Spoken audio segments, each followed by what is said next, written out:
പുറപ്പാട് അധ്യായം 21. അടിമകളെ സംബന്ധിച്ച നിയമങ്ങൾ. നീ അവരെ അറിയിക്കേണ്ട നിയമങ്ങൾ ഇവയാണ്. ഹെബ്രായനായ ഒരു അടിമയെ വിലയ്ക്ക് വാങ്ങിയാൽ അവൻ നിന്നെ 6 വർഷം സേവിച്ചു കൊള്ളട്ടെ. 7-ാം വർഷം നീ അവനെ സൗജന്യമായി സ്വതന്ത്രനാക്കണം. അവൻ തനിച്ചാണ് വന്നതെങ്കിൽ തനിച്ച് പൊയ്ക്കൊള്ളട്ടെ. ഭാര്യയോട് കൂടിയെങ്കിൽ അവളും കൂടെ പോകട്ടെ.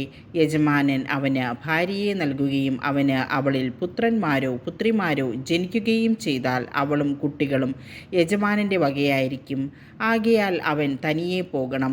എന്നാൽ ഞാൻ എൻ്റെ യജമാനനെയും എൻ്റെ ഭാര്യയെയും കുട്ടികളെയും സ്നേഹിക്കുന്നു, ഞാൻ സ്വതന്ത്രനായി പോകുന്നില്ല എന്ന് ദാസൻ തീർത്തു പറഞ്ഞാൽ യജമാനൻ അവനെ ദൈവസമക്ഷം കൊണ്ടുചെന്ന കതകിൻ്റെയോ കട്ടിളയുടെയോ അടുക്കൽ നിർത്തി അവൻ്റെ കാത് തോലുളി കൊണ്ട് തുളയ്ക്കണം.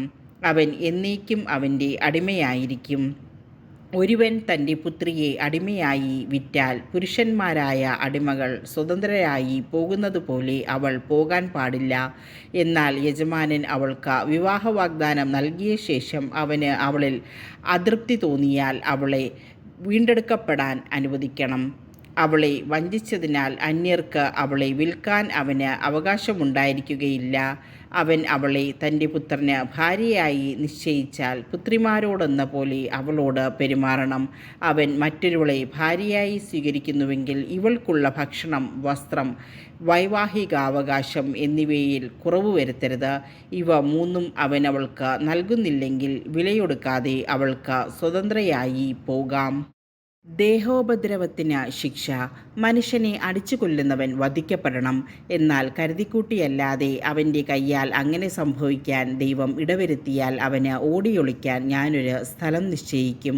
ഒരുവൻ തൻ്റെ അയൽക്കാരനെ ചതിയിൽ കൊല്ലാൻ ധൈര്യപ്പെടുന്നുവെങ്കിൽ അവനെ എൻ്റെ ബലിപീഠത്തിങ്കൽ നിന്നുപോലും പിടിച്ചു കൊണ്ടുപോയി വധിക്കണം. പിതാവിനെയോ മാതാവിനെയോ അടിക്കുന്നവൻ വധിക്കപ്പെടണം. മനുഷ്യനെ മോഷ്ടിച്ചു വിൽക്കുകയോ തൻ്റെ അടുക്കൽ സൂക്ഷിക്കുകയോ ചെയ്യുന്നവൻ വധിക്കപ്പെടണം. പിതാവിനെയോ മാതാവിനെയോ ശപിക്കുന്നവൻ വധിക്കപ്പെടണം.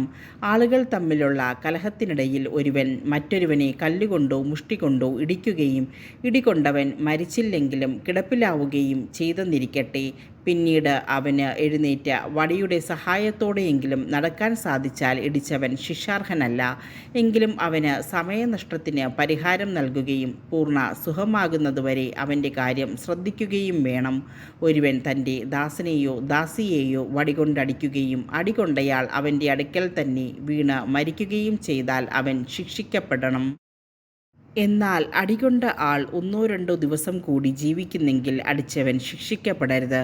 കാരണം അടിമ അവൻ്റെ സ്വത്താണ്. ആളുകൾ കലഹിക്കുന്നതിനിടയിൽ ഒരു ഗർഭിണിക്ക് ദേഹോപദ്രവമേൽക്കുകയാൽ ഗർഭഛിദ്രത്തിനിടയാവുകയും എന്നാൽ മറ്റപകടമൊന്നും സംഭവിക്കാതിരിക്കുകയും ചെയ്യുന്ന പക്ഷം അവളുടെ ഭർത്താവ് ആവശ്യപ്പെടുകയും ന്യായാധിപന്മാർ നിശ്ചയിക്കുകയും ചെയ്യുന്ന തുക അവളെ ഉപദ്രവിച്ച ആൾ പിഴയായി നൽകണം.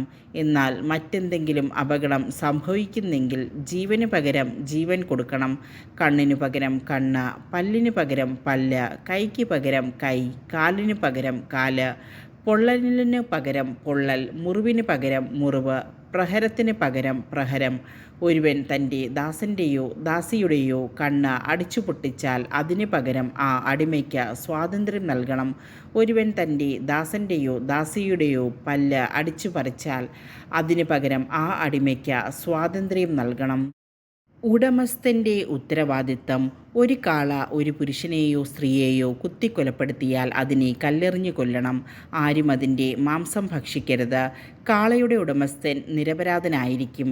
എന്നാൽ കാള പതിവായി ആളുകളെ കുത്തിമുറിവേൽപ്പിക്കുകയും അതിൻ്റെ ഉടമസ്ഥനെ വിവരമറിയിച്ചിട്ടും അവനതിനെ കെട്ടിയിടായികയാൽ അത് ആരെയെങ്കിലും കുത്തിക്കൊല്ലുകയും ചെയ്താൽ അതിനെ കല്ലെറിഞ്ഞു കൊല്ലണം. അതിൻ്റെ ഉടമസ്ഥനും വധിക്കപ്പെടണം. മോചനദ്രവ്യം നിശ്ചയിക്കപ്പെട്ടാൽ നിശ്ചയിച്ച തുക കൊടുത്ത് അവന് ജീവൻ വീണ്ടെടുക്കാം. കാള ഒരു ബാലനെയോ ബാലികയെയോ കുത്തി മുറിവേൽപ്പിച്ചാലും ഇതേ നിയമം ബാധകമാണ്. ദാസനെയോ ദാസിയെയോ കുത്തി മുറിവേൽപ്പിക്കുകയാണെങ്കിൽ അവരുടെ യജമാനന് കാളയുടെ ഉടമസ്ഥൻ 30 ശെക്കൽ വെള്ളി കൊടുക്കണം. കാളയെ കല്ലെറിഞ്ഞ് കൊല്ലുകയും വേണം.